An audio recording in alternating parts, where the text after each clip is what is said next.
कराग्रे वस्ते लक्ष्मी, कर मध्ये सरस्वती, कर मूले तु गोविंदा, प्रभाते कर दर्शनम। सरस्वती पूजा के दिन अपने दिन की शुरुआत इस श्लोक के साथ करें। जीवन में विभिन्न प्रकार के रंगों की वर्षा करने वाला ऋतुराज बसंत ज्ञान, कला और संगीत की देवी माँ सरस्वती को समर्पित है। माघ मास के शुक्ल पक्ष की पंचमी तिथि को ब्रह्मा जी के कमंडल के जल से माँ सरस्वती का प्राकट्य हुआ था। जैसे ही देवी ने अपनी वीणा का मधुर नाद किया, वैसे ही संसार का अज्ञानता रूपी अंधकार दूर हो गया, प्रकृति में संगीत भर गया। ये घटना जिस दिन घटित हुई थी वो दिन था बसंत पंचमी का।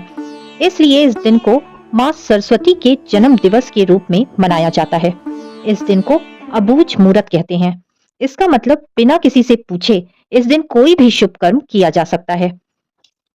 छोटे बच्चों की शिक्षा की शुरुआत के लिए पाटी पूजा या अक्षर अभ्यास कराना बेहद शुभ माना जाता है। ऐसा करना उनके भविष्य के लिए बेहद शुभ माना जाता है। इस दिन माँ सरस्वती को पीली चुनरी, पीला फूल, पीली सरसों और पीला भोग जैसे बूंदी के लड्डू, पीले गुड़ के चावल, केसर की खीर आदि का भोग जरूर लगाएं। इससे माँ सरस्वती अत्यंत प्रसन्न होती हैं और अपनी कृपा बरसाती हैं। माँ सरस्वती को इस दिन श्रृंगार का सामान जरूर भेंट करें और विद्यार्थी वर्ग माँ को पुस्तक कलम भेंट करे।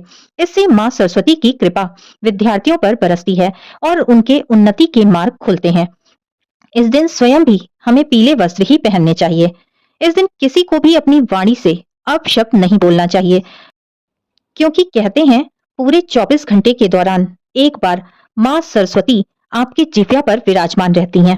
इसलिए शुभ वचन बोलें ताकि वो सत्य हो और आपके जीवन पर उसका अनुकूल प्रभाव पड़े।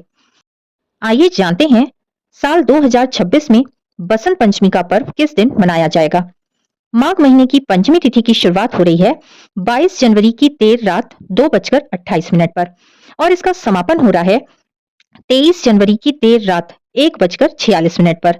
तो ऐसे में उदया तिथि और बेहद शुभ संयोगों के साथ 23 जनवरी 2026 दिन शुक्रवार को बसंत पंचमी का पावन पर्व मनाया जाएगा। इस दिन आपके घर में विराजित लड्डू गोपाल को पीले रंग के वस्त्र पहनाएं, केसर का तिलक लगाएं, पीले फूल और माला अर्पित करें तथा पीले भोग भगवान को जरूर भेंट करें। राधे राधे।